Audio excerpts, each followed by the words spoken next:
Guys, welcome to study with Neetika. और जैसा हमने पहले कहा था कि बीएड फोर्थ सेम का सिलेबस जो है वो मैंने पहले अपलोड कर लिया था।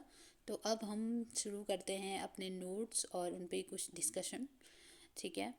तो पहला जो हमारा पेपर है वो जेंडर एंड सोसाइटी है, लेकिन जो हमारे नोट्स हैं वो सेकंड पेपर के आए हैं, नॉलेज एंड करिकुलम के। ये कुछ कुछ रिजेंबल करता है फर्स्ट सेम में जो हमारे पास था करिकुलम नॉलेज, तो सब मिक्स करके है, लेकिन यहाँ पर कुछ नए टॉपिक्स भी हमें देखने को मिलेंगे। और यूनिट फर्स्ट वैसे तो सिलेबस मैंने डाल दिया है, लेकिन यहाँ पर हम यूनिट भी डिस्कस करते रहेंगे कौन से यूनिट से हम पढ़ा रहे हैं। तो यूनिट फर्स्ट है जो distinction between knowledge and skill, teaching training, knowledge और इन्फॉर्मेशन, रीज़न एंड बिलीफ। इनमें से कुछ कुछ टॉपिक फर्स्ट सेम के भी हैं। तो हम यहाँ पर एक नए सिरे से और नए नज़रिए के साथ पढ़ने की कोशिश करेंगे। तो आज का जो हमारा पहला टॉपिक है वो है नॉलेज एंड स्किल, इसमें डिफ्रेंसिएशन। तो जैसे हमें पता ही है कि नॉलेज क्या होता है, थियोरिटिकल होता है। ठीक है। थियो और स्किल क्या होती है, प्रैक्टिकल। अब इसमें हम एक डिफरेंस ये समझ सकते हैं, नॉलेज नॉलेज क्या होता है, मतलब अगर हमें किसी चीज़ के बारे में पता चल रहा है, ठीक है, हमारे हमारे पास कोई इन्फॉर्मेशन है और उसमें हम अपनी अंडरस्टैंडिंग से हम उस इन्फॉर्मेशन को समझ पा रहे हैं, तो वो हमारा नॉलेज है। ठीक है। वो थियोरिटिकल है। वो क्या है, थियोरिटिकल है, हमें नॉलेज है किसी चीज़ का, लेकिन स्किल क्या है, प्रैक्टिकल है। ठीक है। हमें अपनी स्किल का पता तभी है जब हम उसको क्या करते हैं, प्रैक्टिकली करते हैं। ठीक है। स्किल भी क्या है, एक साइड से नॉलेज है जब तक कि तुम उसको प्रैक्टिकली कर नहीं देते। ठीक है। अब जैसे एक एग्जांपल से हम समझते हैं कि हमें केक बनाना आता है।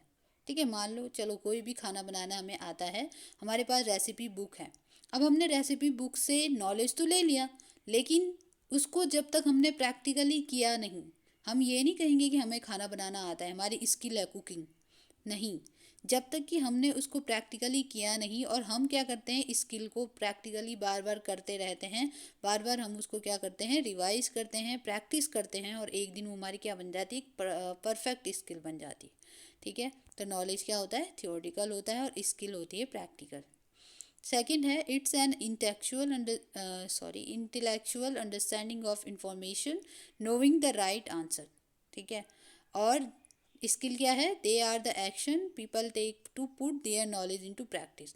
जो अभी बताया मैंने कि नॉलेज होता है एक इंटेलेक्चुअल अंडरस्टैंडिंग होती है किसी भी इंफॉर्मेशन के बारे में, हमें उसके बारे में कुछ सही जानकारी है तो हम हमें क्या है, नॉलेज है।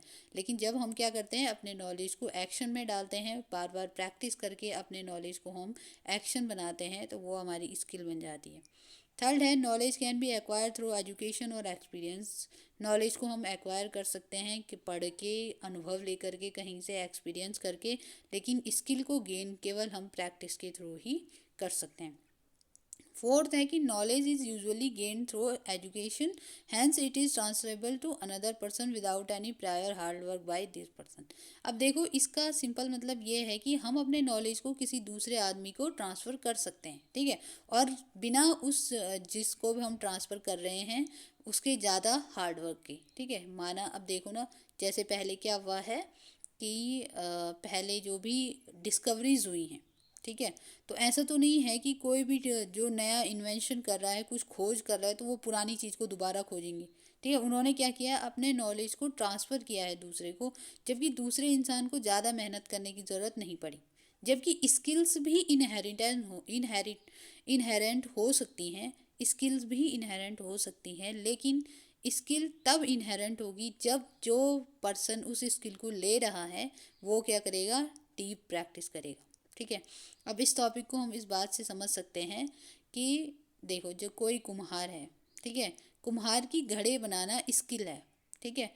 अब मुझे पता है कि कुम्हार घड़े कौन सी क्ले से बनाते हैं, कौन सी क्ले सबसे अच्छी और मजबूत होती है, कैसे बनाते हैं, मैंने पूरा तैयार कर लिया चार्ट कि इस स्टेप से बनाते हैं, ये स्टेप होते हैं, और इस तरीके से कुम्हार। लेकिन जब तक मैंने उसको प्रैक्टिकली किया नहीं, जब तक मैंने अपने नॉलेज को एक्शन में डाला नहीं, तब तक घड़े बनाना मेरी स्किल नहीं हो सकती है। लेकिन कुम्हार यानी कि जो पॉटर होते हैं उनकी स्किल है। अब देखो, क्या होता है कि कोई कला होती है, वो किसी क्षेत्र की विशेष पहचान होती है। ज़्यादातर अगर हम बात करें, कोई भी पेंटिंग आप ले लीजिए, मधुबनी पेंटिंग हो गई, ये एक स्किल है, आर्ट है। ठीक है। उसको बनाने वाली जो हमारे पास कला है वो एक स्किल है। ठीक है। अब देखो क्या होता है कि किसी फैमिली में अगर कोई ऐसा ट्रेडिशन चला आ रहा है, कोई पेंटिंग, कोई किसी के पास कोई स्किल है और वो उसे ट्रांसफ़र करनी है अपने तो उनके बेटे को भी क्या करनी होगी, पूरी मेहनत करनी होगी उस स्किल को सीखने के लिए। ठीक है।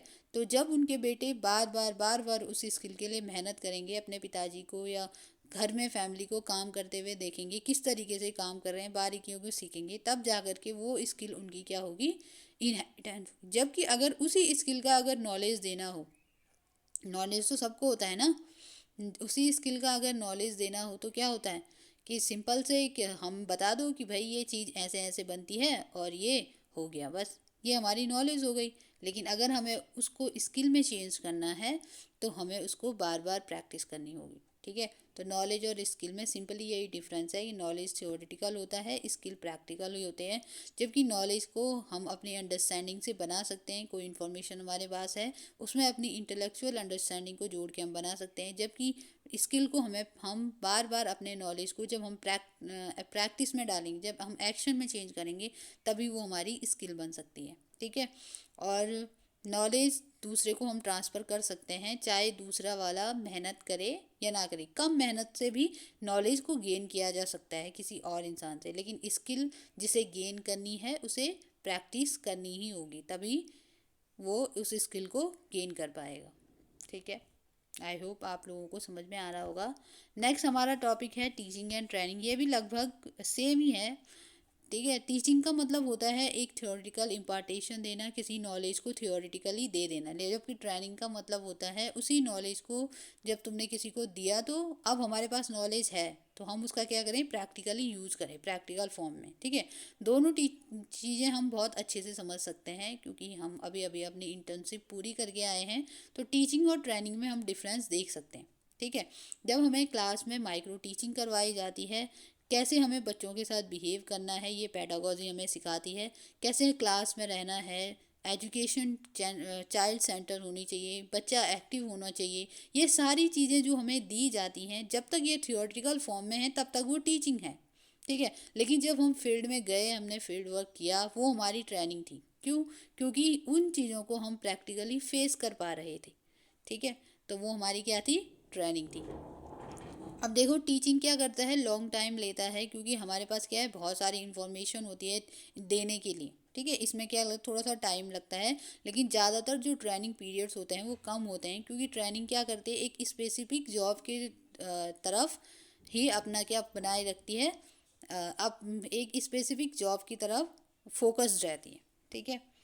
थर्ड है कि it is aim to shape a person's way of thinking and doing things by providing necessarily guidance and instruction to students so as to make them a good and responsible human being. अब देखो teaching क्यों दी जाती है, teaching किसी को पढ़ाया क्यों जाता है, क्यों टीच किया जाता है, ताकि हम उस पर्सन की वे ऑफ थिंकिंग को सेव कर सकें, उसको एक अच्छे डायरेक्शन में ले जा सकें। ठीक है। जबकि बात आती है ट्रेनिंग की, तो ट्रेनिंग पे टाइम उस इंसान की जो वे ऑफ थिंकिंग है, जो उसको सेव करना था वो सब कुछ हो चुका है, लेकिन अभी जो हमारे पास है वो एक लर्नर है। हम उसकी एफिशिएंसी में बढ़ावा दे रहे हैं, उसकी कॉम्पिटेंस को बढ़ा रहे हैं, उसकी प्रोडक्टिविटी और पोटेंशियल को बढ़ा रहे हैं। ठीक है। तो टीचिंग का मतलब होता है एजुकेशन को डिलीवर करना, नॉलेज को डिलीवर करना, बच्चे की शुरुआती चीज़ों को बताइए। ये एक एकेडमिक एक्टिविटी है, ऐसा भी हम कह सकते हैं। और जो ट्रेनिंग होती है, ट्रेनिंग के टाइम बच्चा समझ चुका है कि उसे कौन सी डायरेक्शन में जाना है, उसे उस स्पेसिफिक डायरेक्शन के लिए एफिशिएंट बनाया जाता है, कॉम्पिटेंट बनाया जाता है और उसके पोटेंशियल को रेज किया जाता है। ठीक है। फोर्थ है focus on education and knowledge. जो टीचिंग है वो क्या करती है, एजुकेशन और नॉलेज पे ज़्यादा फोकस करती है, जबकि जो ट्रेनिंग है वो उस पर्सन की स्किल और एबिलिटी को बढ़ावा देती है। ठीक है। फिफ्थ है takes place in a classroom environment. ज़्यादातर टीचिंग क्लासरूम इन्वायरमेंट का मतलब ये नहीं होता कि तुम पर्टिकुलरली किसी स्कूल की बात कर रहे हो। क्लासरूम इन्वायरमेंट का मतलब है कि हम क्या कर रहे हैं, किसी चीज़ को अगर हम पढ़ा रहे हैं तो वहाँ पे हमें एक पढ़ाने वाला चाहिए, पढ़ने वाला चाहिए। ठीक है। वहाँ पर हम नॉलेज का थ्योरेटिकल डिलीवर कर रहे हैं। ठीक है। तो वो एक क्लासरूम इन्वायरमेंट हम उसे कहेंगे। नेक्स्ट है कि जो ट्रेनिंग है उसके लिए वर्क इन्वायरमेंट की ज़रूरत होती है। जो भी पर्सन ट्रेंड किया जा रहा है उसके अंदर विल होनी चाहिए काम करने की, वो एक वर्क इन्वायरमेंट जैसा क्रिएट होता है। ठीक है। तो सिंपल सी बात है कि टीचिंग का मतलब होता है किसी चीज़ को थियोरेटिकली डिलीवर करना, किसी नॉलेज को, जबकि ट्रेनिंग का मतलब होता है कि उस वो इंसान जो है जिसको हम ट्रेन कर रहे हैं ना, जो भी ट्रेनी है, ठीक है, जो जिसको हम ट्रेन कर रहे हैं उसके अंदर नॉलेज है पहले से, ठीक है, और वो ये चीज़ भी अच्छी तरीके से जानता है कि उसे कौन सी डायरेक्शन में जाना है। जबकि टीचिंग क्या करती है, हमारी डायरेक्शन को हमें बताती है कि हमें कौन से डायरेक्शन में जाना चाहिए, ठीक है। जबकि ट्रेनिंग जो है, ट्रेनिंग में क्या हो रहा है, जिसको पर्सन को हम ट्रेन कर रहे हैं वो ऑलरेडी इसको पता है कि मैं कौन सी डायरेक्शन में जा रहा हूँ, बस हम उसके क्या कर रहे हैं, पोटेंशियल को, उसकी एफिशिएंसी को बढ़ावा दे रहे हैं, ठीक है। तो आई होप आप लोगों को समझ में आया होगा, और ये इस टॉपिक से रिलेटेड कुछ मैंने लिखा है, नोट्स है, बाकी आप अपनी तरफ से भी इसमें ऐड कर सकते हैं। Thank you.